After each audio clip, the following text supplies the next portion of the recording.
世界中で大人気。レシピ本は16カ国語以上に翻訳され、各地でベストセラーとなっています。そんなジェイミーが近年力を入れて取り組んでいることがあります。それは子どもたちの食生活の改善。家庭や学校で子どもたちが食べているものを見直さないと大変なことになる。4人の子供の父親でもあるジェイミー。彼が提案する解決策とは。 Jamie Oliver, Teach Every Child About Food. Sadly, in the next 18 minutes when I do our chat, 4 Americans that are alive will be dead through the food that they eat. My name's Jamie Oliver, I'm 34 years old. I'm from Essex in England, and for the last 7 years I've worked fairly tirelessly to save lives in my own way. I'm not a doctor, I'm a chef.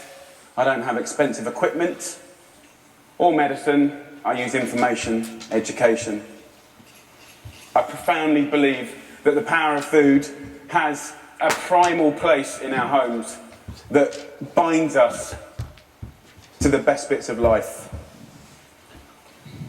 We have an awful, awful reality right now. America, you're at the top of your game. This is one of the most unhealthy countries in the world. Can I please just see a raise of hands for how many of you have children in this room today? Please put your hands up. Aunties, uncles, you can continue. Put your hands up. Aunties and uncles as well? Most of you. Okay. We, the adults of the last 4 generations, have blessed our children with the destiny of a shorter lifespan than their own parents. Your child will live a life 10 years younger than you because of the landscape of food that we've built around them. 2/3 of this room today in America are statistically overweight or obese. You lot, you're all right, but we'll get you eventually, don't worry. Right? The statistics of bad health are clear, very clear. We spend our lives being paranoid about death, murder, homicide, you name it, it's on the front page of every paper, CNN. Look at homicide at the bottom, for God's sake. Right?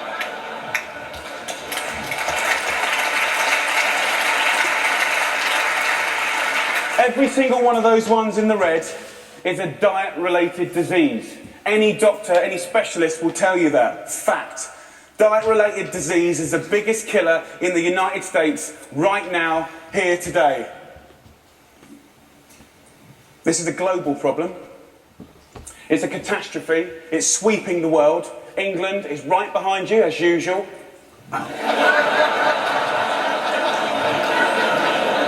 I know they were close, but not that close.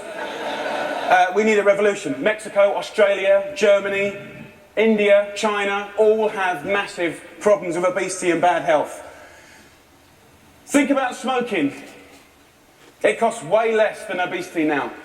Obesity costs you Americans 10% of your healthcare bills, $150 billion a year. In 10 years, it's set to double. $300 billion a year. And let's be honest, guys, you ain't got that cash. I came here to start a food revolution that I so profoundly believe in. We need it. The time is now. We're in a tipping point moment. I've been doing this for 7 years. I've been trying in America for 7 years. Now is the time when it's ripe. Ripe for the picking. I went to the eye of a storm. I went to West Virginia, the most unhealthy state in America, or it was last year. We've got a new one this year, but we'll work on that next season. Huntington, West Virginia, beautiful town. I wanted to put heart and soul and people, your public, around the statistics that we've become so used to. I want to introduce you to some of the people that I care about. Your public, your children. I want to show a picture of my friend Brittany. She's 16 years old. She's got 6 years to live because of the food that she's eaten. She's the third generation of Americans that hasn't grown up in a food environment where they've been taught to cook at home or in school, or her mum, or her mum's mum. She has 6 years to live. She's eating her liver to death. Stacey, the Edwards family. This is a normal family, guys. Stacey does her best, but she's third generation as well. She was never taught to cook at home or at school.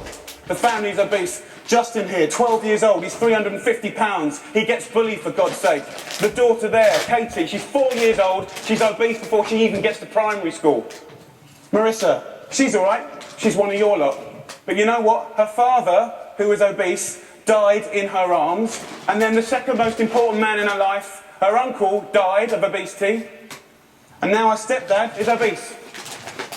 You see, the thing is, obesity and diet-related disease doesn't just hurt the people that have it, it's all of their friends, families, brothers, sisters. Pastor Steve, an inspirational man, one of my early allies in Huntington, West Virginia. He's at the sharp knife edge of this problem. He has to bury the people, okay? And he's fed up with it. He's fed up with burying his friends, his family, his community. Come winter, 3 times as many people die. He's sick of it.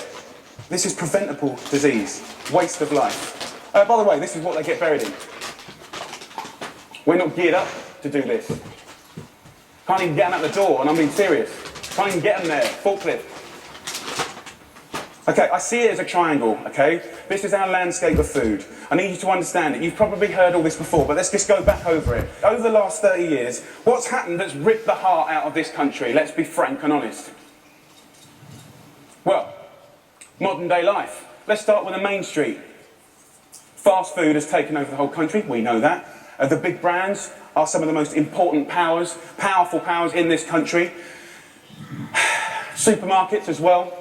Big companies, big companies. 30 years ago, most of the food was largely local and largely fresh. Now, it's largely processed and full of all sorts of additives, extra ingredients, and you know the rest of the story. Portion size is obviously a massive, massive problem. Labelling is a massive problem. The labelling in this country is a disgrace. They want to self-police themselves. The industry want to self-police themselves. What, in this current climate? They don't deserve it. How can you say something is low fat when it's full of so much sugar? Home. The biggest problem with the home is that used to be the heart of passing on food culture, what made our society. That ain't happening anymore. And you know what, as we go to work and as life changes and as life always evolves, we kind of have to look at it holistically, step back for a moment and readdress the balance. It ain't happening, hasn't happened for 30 years, okay? I want to show you a situation that is very normal right now, the Edwards family. Let's have a talk. This stuff goes through you and your family's body every week.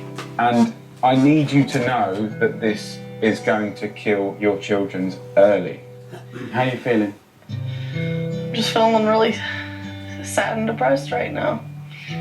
That, I want my kids to succeed in life and this isn't going to get them there. But I'm killing them. Yes, you are. You are. But we can stop that. Normal.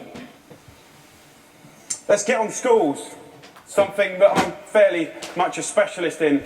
Okay, school. So what is school? Who invented it? What's the purpose of school? School was always invented to arm us with the tools to make us creative, be able to do wonderful things, make us earn a living, etc., etc., etc. It's been kind of in this sort of tight box for a long, long time, okay? But we haven't really evolved it to deal with the health catastrophes of America, okay? School food is something that most kids, 31 million a day actually, have twice a day, more than often, breakfast and lunch, 180 days of the year. So you could say that school food is quite important really, judging the circumstances.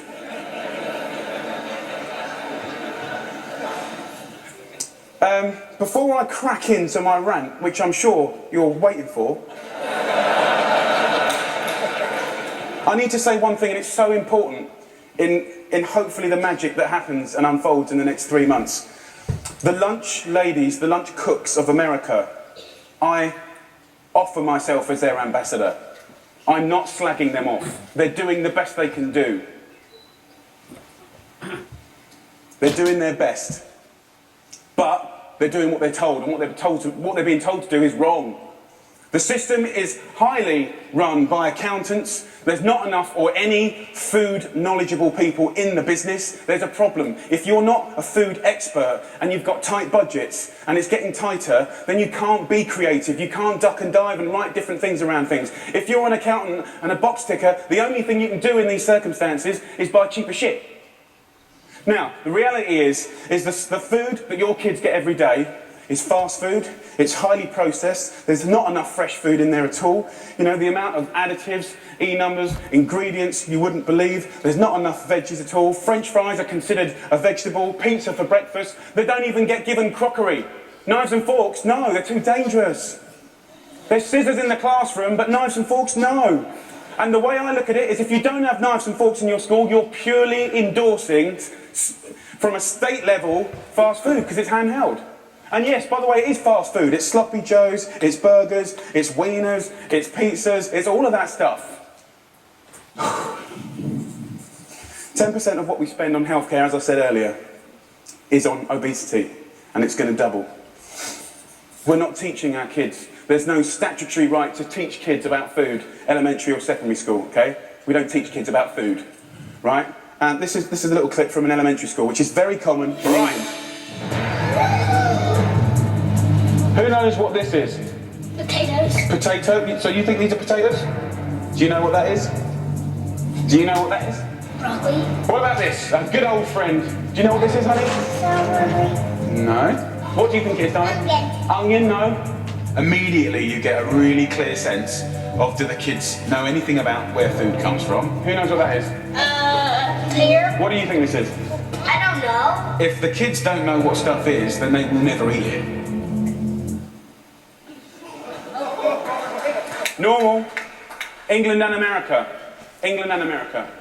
Guess what fixed that? Guess what fixed that? 2 one-hour sessions. We've got to start teaching our kids about food in schools, period.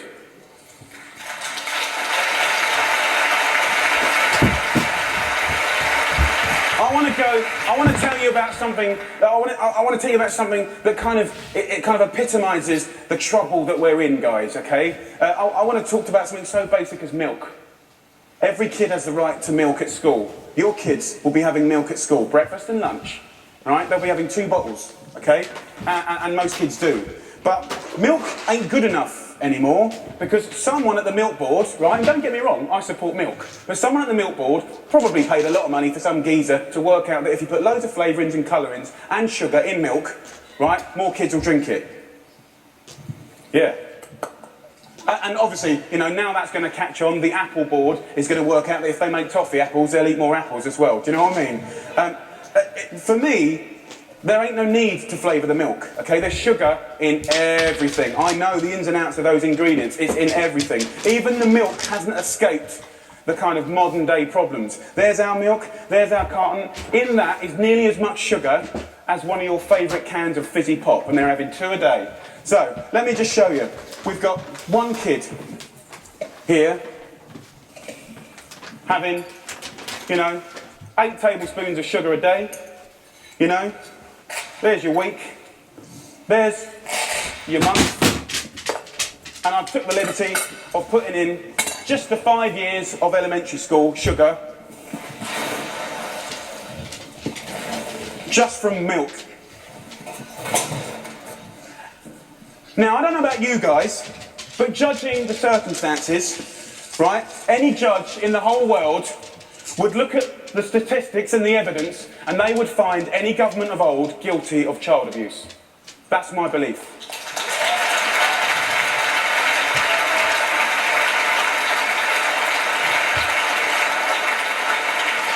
Now, if I came up here, and I wish I could come up here today, and hand a cure for AIDS or cancer, you'd be fighting and scrambling to get to me.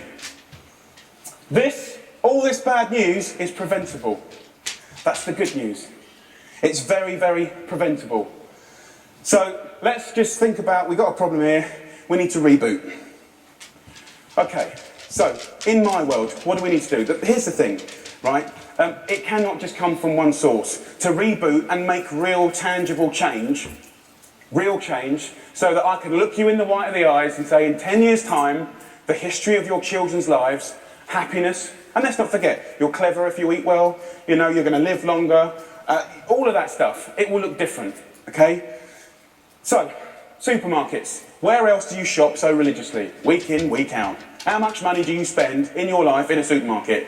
Love them. They just sell us what we want, all right. They owe us to put a food ambassador in every major supermarket. They need to help us shop. They need to show us how to cook quick, tasty, seasonal meals for people that are busy. This is not expensive. It is done in some, and it needs to be done across the board in America soon and quick.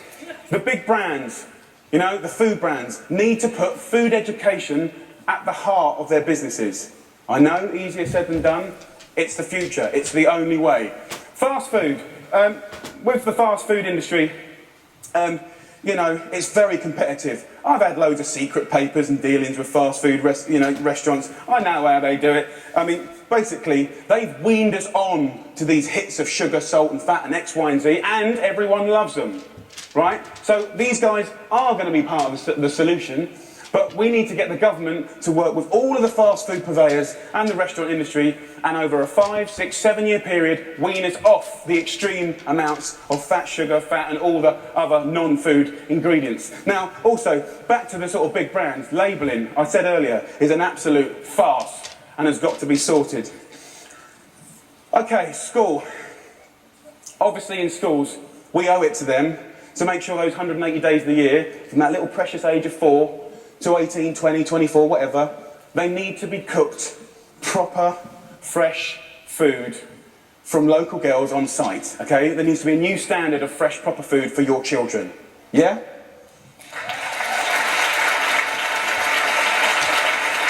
Under the circumstances, it's profoundly important that every single American child leaves school knowing how to cook 10 recipes that will save their life.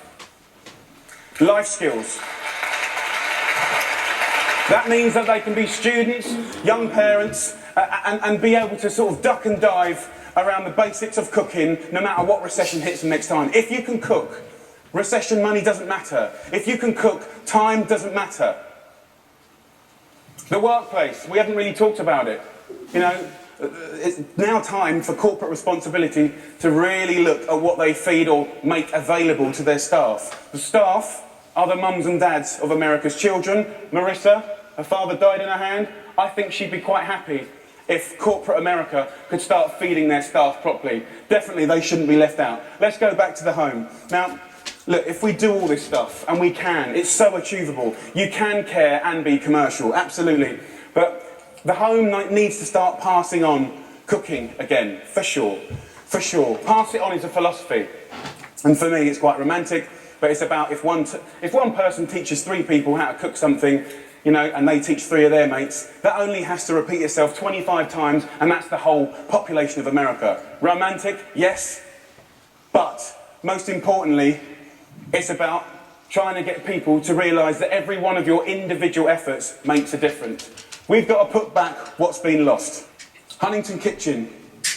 Huntington, where I made this programme, you know, we've got this primetime programme that hopefully will inspire people to really get on this change. I truly believe that change will happen. Huntington Kitchen, I work with a community. I worked in the schools. I found local sustainable funding to get every single school in the area from the junk onto the fresh food. $6.5 grand per school.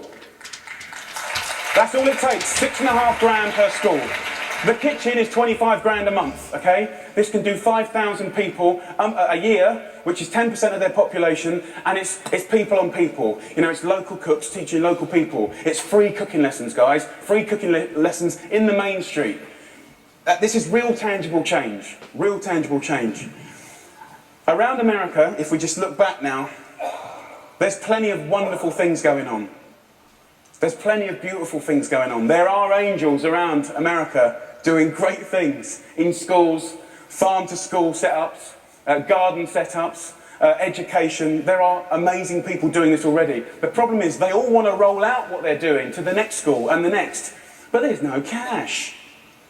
We need to recognise the experts and the angels quickly, identify them, and allow them to easily find the resource to keep rolling out what they're already doing and doing well. Businesses of America need to support Mrs. Obama to do the things that she wants to do.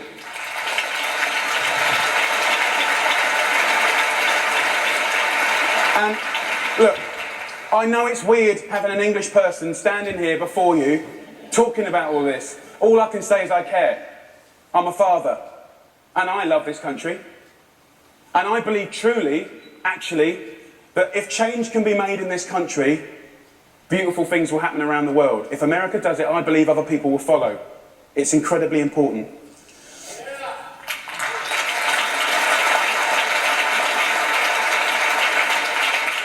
When I was in Huntington, trying to get a few things to work when they weren't, I thought, if I had a magic wand, what would I do? And I thought, you know what, I'd just love to be put in front of some of the most amazing movers and shakers in America. And a month later, Ted phoned me up and gave me this award. I'm here. So my wish.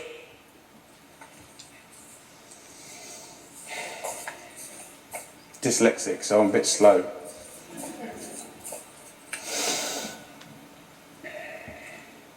My wish is for you to help a strong, sustainable movement to educate every child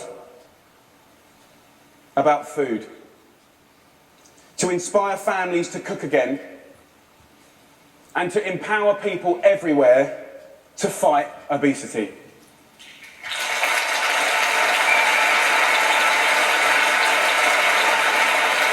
Thank you.